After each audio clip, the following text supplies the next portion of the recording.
Mixed Plate Indian Odyssey is sponsored by Aloha Airlines, now offering 2 daily flights to the San Francisco Bay Area. Aloha Airlines, expect more. And by Liberty House, a tradition of aloha.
Mid-morning, Old Delhi.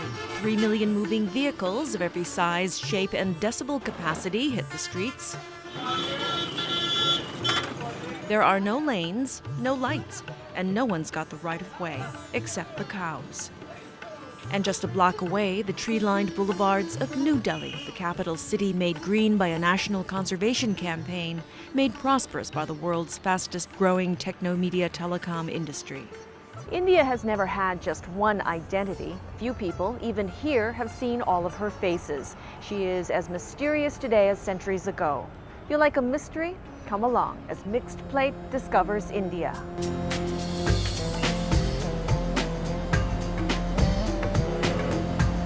Power and loss of power are one and the same, say Hindu theists. Poverty and plenty are shades of the same color. All extremes in human existence, it is written, perform the same function, to perfect the soul, to bring a raw gem to brilliance.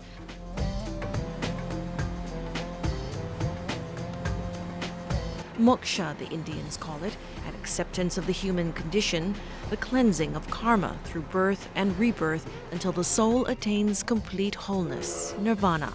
It is a philosophy understood by all Indians, be they Hindu, Muslim, Buddhist, Sikh, Parsi, Jain, Jew, or Christian.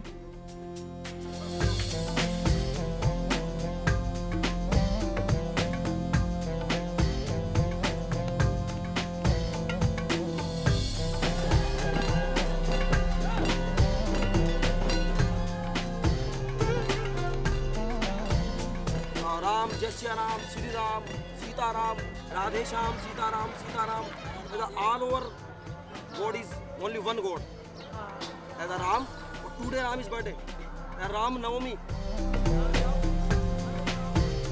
People think that Hindus believe in many gods. This is not quite true. There is only one reality. There's only one God. You can call it by any name you want. God is everywhere. God is in everything. They see God in trees. They see God in snakes. And in the cow that meanders down the parade route untouched. Pity the Hindu who fails to recognize the sacredness of his bovine brother. The penalty for killing a cow is 7 years in prison. It is also to an Hindu a symbol of his connection with the animal world, which is part of the total creation, of which he is also a part.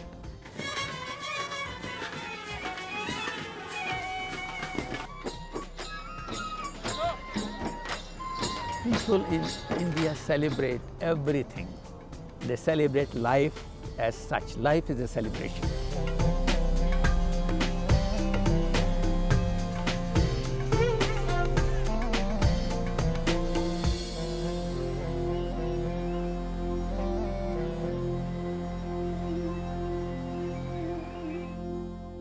O Lakshmi Narayana Narayana Narayana Hari Om Niranjana Rama Narayana Sita Ram Hari Om Niranjana Rama Narayana Sita Ram Hari Om. the conduit between the earth plane and the realm of the gods is the mantra, a word or verse chanted in tribute to the deity 108 times, counted on a string of 108 beads. There are mantras which have no meaning. They're just a sound. And that sound is supposed to resonate with the mental recesses of the devotee or the chanter or the listener. Who am I? What is my true nature? Am I this face? Am I this body? Am I this name? Or I do have an existence that goes above and beyond my physical existence, and that may even survive the demise of this physical body.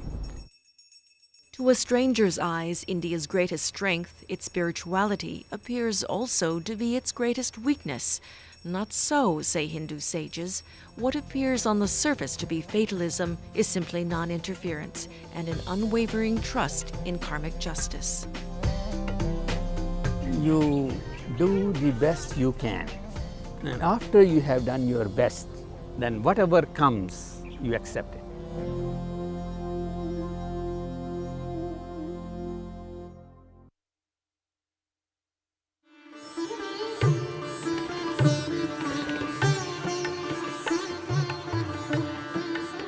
When in the subcontinent, there are 3 dietary rules, says the travel doctor. Don't drink the water, don't eat unpeeled fruit, and don't ever, ever eat from a roadside stall.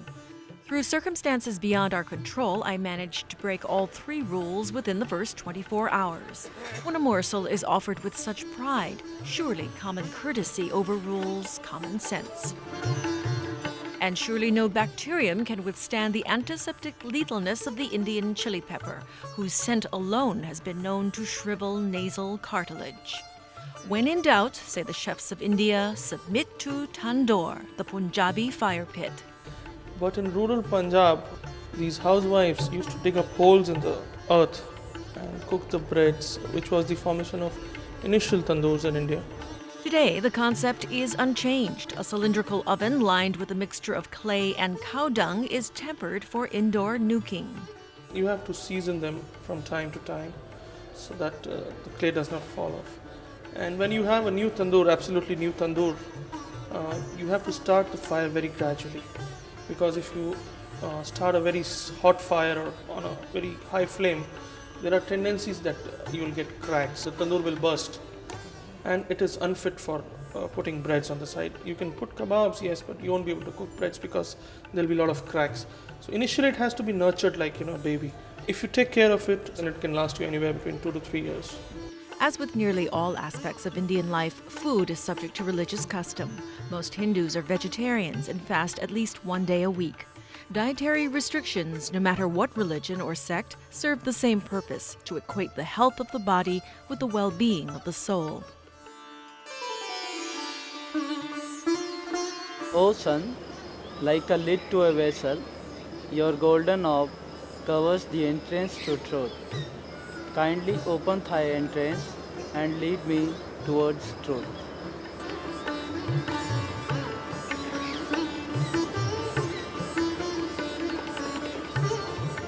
So begins the day for the Rajvilas novitiates. The sun prayer is the first order of business in this ancient discipline that serves the spirit as well as physical development. Yoga is a complete science. Health is a state of well-being and not merely the absence of disease. For a condition of health, we have to take care about our physical as well as spirit also. Mental, spiritual, social, everything. Then only we can say that yes, we are healthy. We are the stuff of the universe, we are taught, the same matter as the sun and moon and earth, individual pools of energy within the greater ocean of energy. People think that this is miracle. This is not miracle. We do exercise that is for the physical development to tone up our muscles, for cardiovascular endurance, breathing exercises. Then cleansing techniques to clear out our internal organs.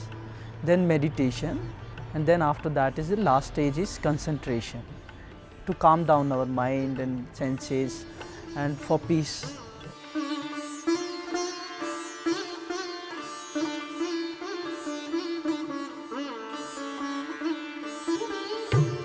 Yogic practice is strengthened by Ayurvedic treatment, the traditional system of Indian medicine.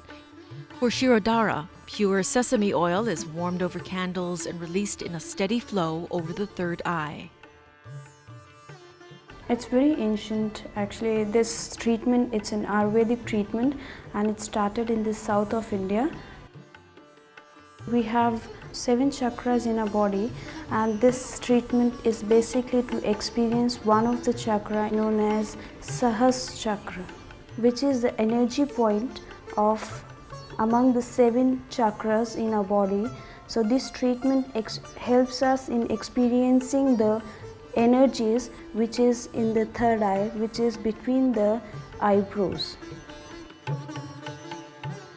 And with the opening of the third eye chakra, it is said, comes the awakening of intuition, the sixth sense.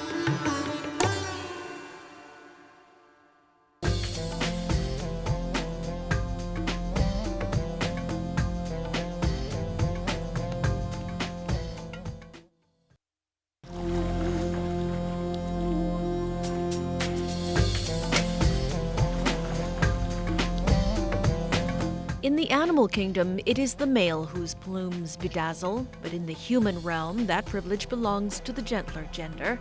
Wherever they are, whatever they do, the women of India lose no opportunity to adorn themselves. And when it comes to festive ornamentation, the mehendi makers of Rajasthan win hands down. Mehendi, it's a plant actually, and we have taken the leaves from that plant. We just grind it, we make a paste of this with water, sugar syrup and lime juice. It stays 3 to 4 days. When the girl she gets married and she puts on this mehendi, the design is so like the minute. The girl she put the name of her husband on her palm and the husband he has to find his name on her palm. The darker the mehendi, they say, the stronger the marital bond. And everybody will say, oh, your husband will really love you. And for the forehead, a bindi of red. When you wanted to perform a religious ceremony, you would take that powder, red powder, and put it on your forehead. It could be round, it could be different kinds really, and different colors. Also different material. I mean, this is a synthetic. Some people also use ornaments. It's just kind of a statement of fashion now. As is the sari, whose essential composition has not changed for centuries. It's a traditional attire. And it's a very elegant dress. It adds that feeling of uniqueness to it, a feeling of being special, a feeling of being specially dressed for an occasion. So it's really rich brocade work with heavy zari work it is called, in rich gold and silver, real embroidery which dates back to many years back. And reviving the old form of embroidery and style and using the same kind of material. The circumnavigation of 7 yards of brocade around the planes of the standard body require the precision of an engineer. Come across, you make just pleats from this position. And then you just tuck it again here, and then again come across here. See the length, you just push more. You can leave like this also. You just put a pin or brooch here, then you can leave the pallu here, just on your, more for the formal. In Delhi, saris run from $3 to $3,000. And how better to adorn the traditional gown than with the treasures of the Mughals and Maharajas? People have really become aware of the traditional styles of jewelry, and maybe about 20 years ago, people were going in for modern designs. Girls would not have worn a tika 10 or 20 years ago, but today it is the fashion. Surely the woman who first wore these jewels was a queen, a woman whose beauty and grace inspired great deeds and India's greatest legend of love. To hear the tale, we must cross the Yamuna, the waterway that feeds the plains of Agra. Here, on the banks of the Yamuna, stands the most perfect structure ever created in the name of love.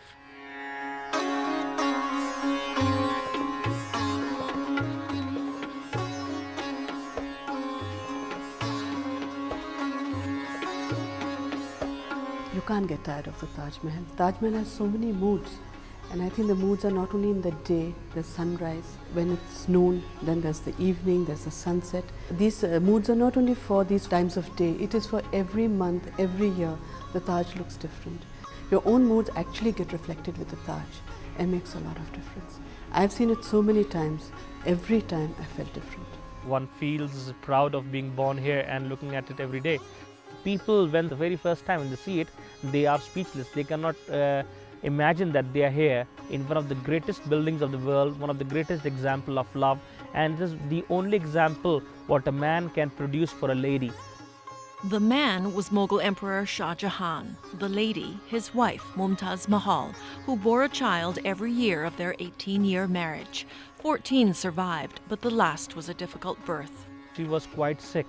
The emperor loved the lady so much that when she died, he decided that he will construct a unique monument which will be one in the world, which will be for her. Because the Mughal perception of heaven was a paradise of perfect order, the Taj was built in total symmetry. The structure appears nearly identical from every side. A sham mosque on the left is a twin of the functioning mosque on the right. As a precautionary measure, each of the 4 minarets was built leaning outward 2 degrees. Should an earthquake hit Agra, the minarets would fall away from the tomb. They were Persian craftsmen brought from Persia, and their job was to decorate the building. They used to have semi-precious jewels which were brought from different parts of the world, and they used to have people shaping those jewels in the shape of flowers, leaves, petals, stems. Then they used to put them on the outer surface of the marble, draw outlines with thin scribers, and then with hammers and chisels they used to make cavities in the marble and then glue the semi-precious jewels with the help of a special glue. The greens were malachites, the blues were lapis lazulis, the whites were mother of pearl, the browns were jaspers, the black were onyxes, the red were coral, the orange were cornelian. For himself, Shah Jahan planned an identical tomb in black marble across the river, connected to the Taj by a bridge of gold. But war depleted his treasure, and treason ended his rule. Deposed by his 3rd son, the Shah was imprisoned in this fortress tower for 8 years. His only comfort, the view from his window, the resting place of the woman with whom he had built an empire. He had no way of knowing the Taj would also be his tomb. United in death, Shah Jahan and Mumtaz Mahal lay side by side beneath the marble floor, their graves hidden from thieves and marauders.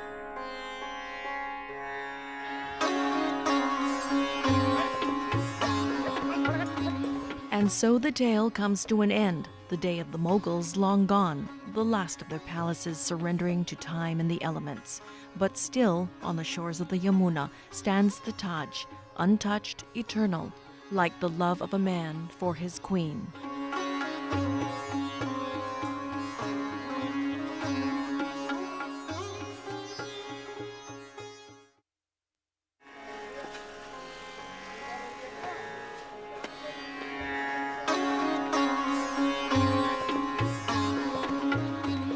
And the people implored, "Show us the way to consciousness." The Guru opened his eyes and looked over the Ganges. "There is no road to follow," said he, "no river to cross, no mountain to climb, for nirvana is not of this world. Better to search the recesses of your heart and the depths of your mind, for only in these quiet places will you find the pathway to paradise. Let the journey begin."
Mixed Plate Indian Odyssey is sponsored by Aloha Airlines, now offering 2 daily flights to the San Francisco Bay Area. Aloha Airlines, expect more. And by Liberty House, a tradition of aloha.